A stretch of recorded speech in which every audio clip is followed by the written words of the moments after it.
Gibase sa aktual nga panghitabo nga nahisulat diha sa Ang Basahon ni Mormon, lain nga tugon ni Hesukristo.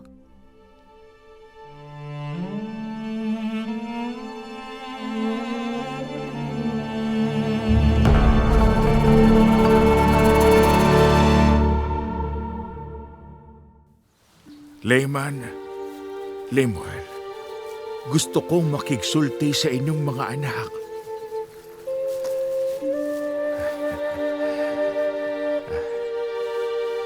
Akong mga anak, ako dili makabiya. Niini nga kinabuhi, nga dili magbiling kaninyo og panalangin. Ako nasayad nga kun kamo na matuto sa angay ninyong subayon. Kamo dili mo biyagi kan niini.